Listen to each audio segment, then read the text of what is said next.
Ako testovať biznis nápady skôr, než investuješ čas a peniaze? Myslíš, že tvoj nápad je skvelý, alebo ti to potvrdili ľudia okolo teba? Možno je super.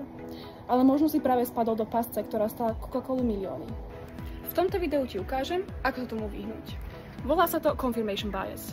Máme tendenciu hľadať také spätné väzby, ktoré nám potvrdzujú to, čomu chceme veriť. V 80. rokoch Coca-Cola testoval novú receptúru, The New Coke. Ochutnávka dopadla skvelo a tak spustili launch a úplne nahradili originálnu verziu. Lenže zákazníci to odmietli, boli nahnevaní, predaje klesali a firma musela ustúpiť. Prečo? Testovali, čo im vyhovovalo, ale ignorovali to, čo naozaj hýbe správaním. Zvyky, emócie a vzťah ku značke. Podobnú chybu robia aj malí podnikatelia, freelanceri alebo inovátori vo veľkých firmách alebo korporátoch.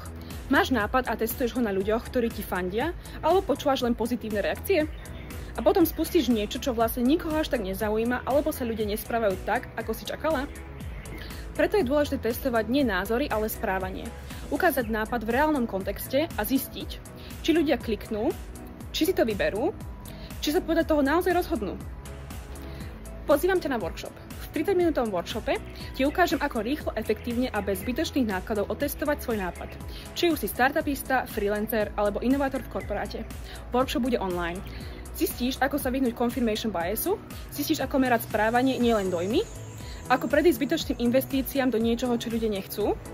Ak ťa zaujíma, prečo ľudia robia to, čo robia, a ako z toho vyťažiť niečo dobré pre seba, tvoju firmu alebo pre tvoj vzťah, klikni na follow a buď pri tom.